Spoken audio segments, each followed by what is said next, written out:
अनाथ विधवा। किसी जमींदार के महल के पास एक गरीब अनाथ विधवा की झोंपड़ी थी। जमींदार साहब को अपने महल का अहाता उस झोंपड़ी तक बढ़ाने की इच्छा हुई। विधवा से बहुतेरा कहा कि अपनी झोंपड़ी हटा ले, पर वह तो कई जमानों से वहीं पर बसी हुई थी। उसका प्रिय पति और इकलौता पुत्र भी उसकी झोंपड़ी में ही मर गया था। पुतोहू भी एक 5 बरस की कन्याओं को छोड़कर चल बसी थी। अब यही उसकी पोती इस वृद्धा काल में एकमात्र आधार थी। जब उसे अपनी स्थिति की याद आ जाती तो मारे दुख के फूट फूट कर रोने लगती थी। और जब से उसने अपने श्रीमान पड़ोसी की इच्छा का हाल सुना, तब से वह मृतप्राय हो गई थी। उस झोंपड़ी में उसका मन लग गया था कि बिना मरे वहाँ से वह निकलना ही नहीं चाहती थी। श्रीमान के सब प्रयत्न निष्फल हुए। तब वे अपनी जमींदारी चाल चलने लगे। बाल की खाल निकालने वाले वकीलों की थैली गरम कर उन्होंने अदालत से झोंपड़ी पर अपना कब्जान करा लिया और विधवा को वहाँ से निकाल दिया। बेचारी अनाथ तो थी ही, आस पड़ोस में कहीं जाकर रहने लगी। एक दिन श्रीमान उस झोंपड़ी के आसपास टहल रहे थे और लोगों को काम बतला रहे थे कि वह विधवा हाथ में एक टोकरी लेकर वहाँ पहुँची।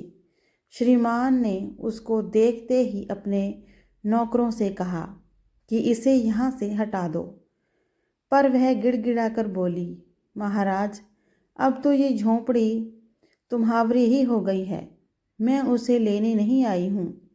महाराज क्षमा करें, तो एक विनती है। जमींदार साहब के सिर हिलाने पर उसने कहा, जब से यह झोंपड़ी छूटी है तब से मेरी पोती ने खाना पीना भी छोड़ दिया है। मैंने बहुत कुछ समझाया, पर वह एक नहीं मानती।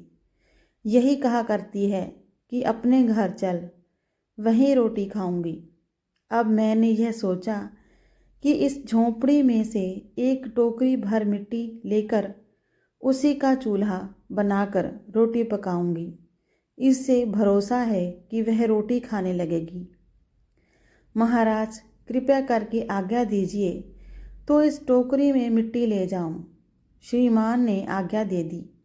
विधवा झोंपड़ी के भीतर गई।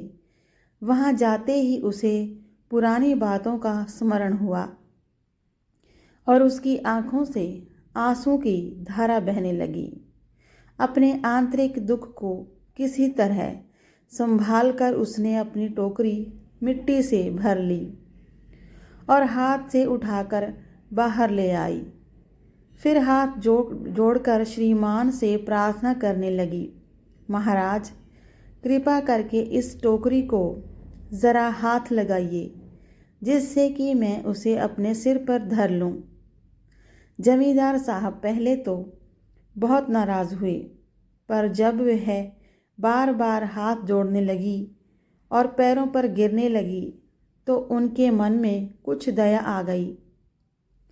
किसी नौकर से ना कहकर आप ही स्वयं टोकरी उठाने के लिए आगे बढ़े। ज्यों ही टोकरी को हाथ लगाकर ऊपर उठाने लगे, त्यों ही देखा कि यह काम उसकी शक्ति से बाहर है। फिर तो उन्होंने अपनी सब ताकत लगाकर टोकरी को उठाना चाहा, पर जिस स्थान पर टोकरी रखी थी वहाँ से वह एक हाथ भी ऊंची ना हुई।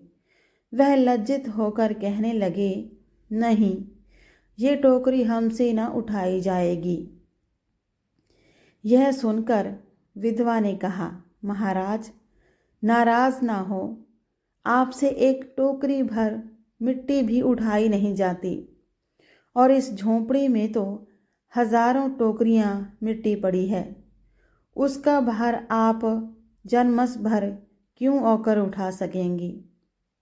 आप ही इस बात पर विचार कीजिए।